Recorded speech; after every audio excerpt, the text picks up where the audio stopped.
Oke, Assalamualaikum warahmatullahi wabarakatuh. Kali ini kita akan coba membahas tentang lumpur di dalam kolam. Ya, mungkin perlu saya beri pengantar dulu bahwa dalam SOP kami memang lumpur itu tidak kami buang. Jadi dari awal budidaya sampai panen kami tidak membuang lumpur, artinya closed system, dan air pun hanya ditambah saat ada susut.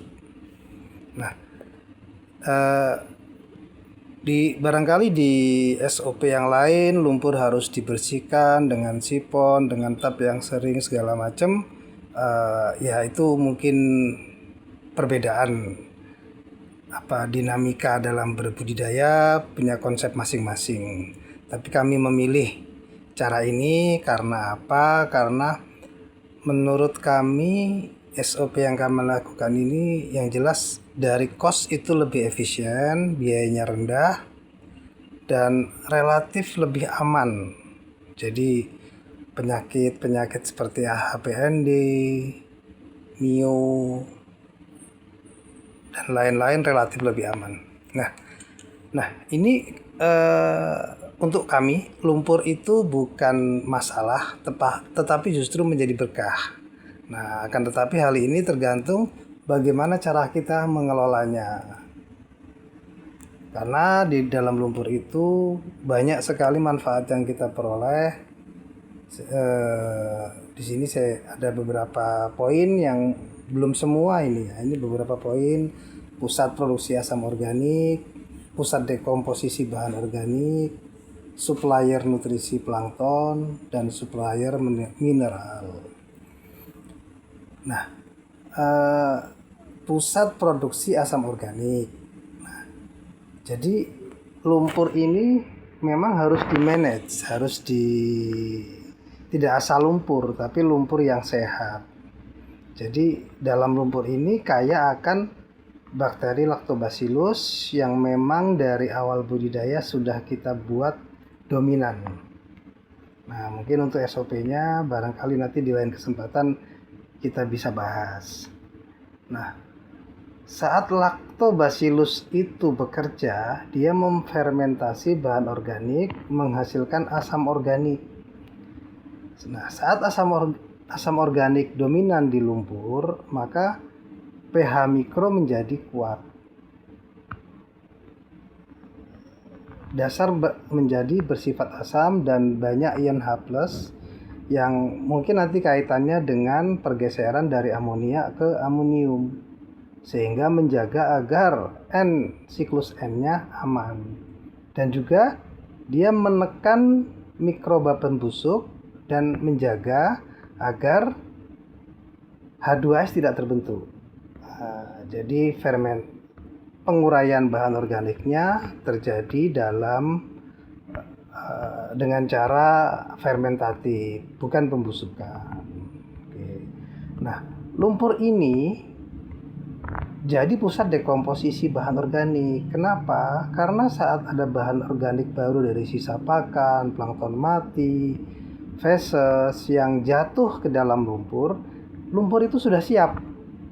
Sudah siap karena apa? Karena banyak mikroba baik di situ. Sebagaimana tadi yang saya sampaikan, bahwa lumpur ini kita buat kaya akan bakteri baik, kaya akan asam organik. Itu juga nanti ada kaitannya dengan suspensi. Jadi salah satu fungsi lumpur itu dia mempunyai sifat kohesi. Jadi antar lumpur itu seperti ada gaya tarik menarik sehingga membuat kolom air menjadi lebih bersih. Nah, tapi tentunya lumpurnya juga harus di-manage. Bagaimanapun kalau tidak termanage dengan baik bisa berbahaya juga. Gas beracun seperti H2S tetap ada, tetapi kan kita manage supaya itu tidak berat, tidak mengganggu ekosistem. Tetap ada. Di samping itu, karena kami menggunakan SOP-nya plankton, maka lumpur ini berfungsi sebagai supplier nutrisi. Jadi jangan sampai terjadi kekurangan plankton. Dari beberapa hasil cek lab, nah memang nilai amutan kita tinggi.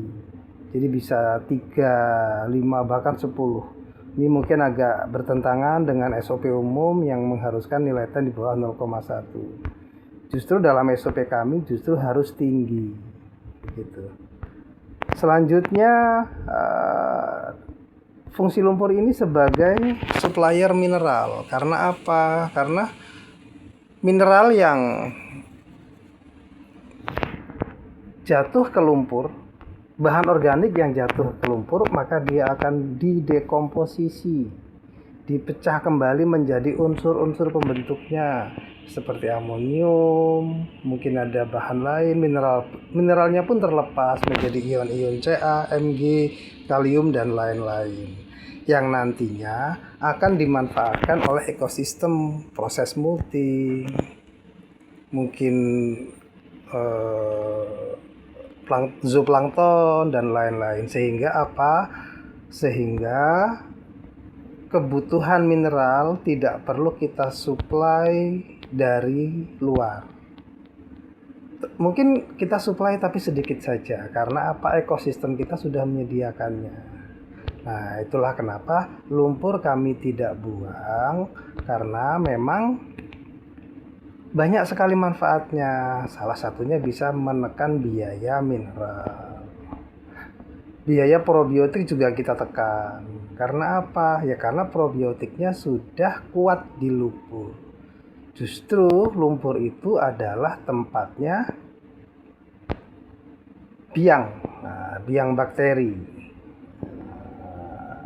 Jadi semacam itu. Nah, sebenarnya kenapa kami memilih cara ini? Titik beratnya memang sebenarnya di close systemnya. Saat close system itu otomatis dari awal sampai akhir budidaya kami tidak buang air. Harapannya apa? Biar tidak perlu nambah air banyak. Efeknya apa?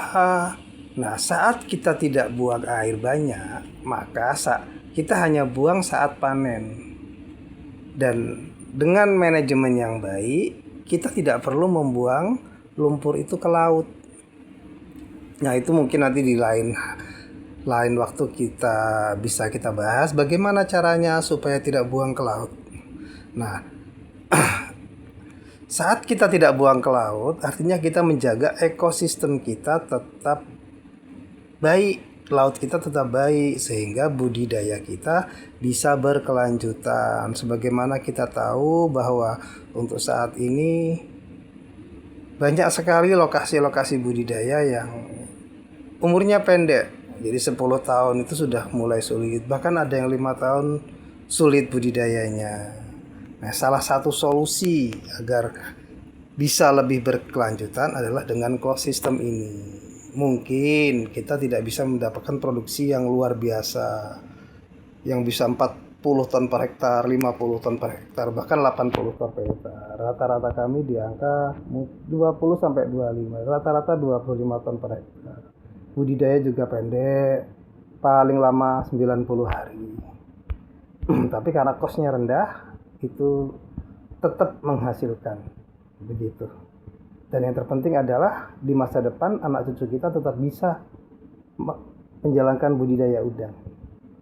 Nah, mungkin itu sih faktor terbesar kenapa kita menggunakan SOP ini. Mungkin itu dulu, terima kasih banyak. Kalau ada yang perlu didiskusikan, nanti kita bahas di kolom komentar. Terima kasih, salam sukses. Assalamualaikum warahmatullahi wabarakatuh.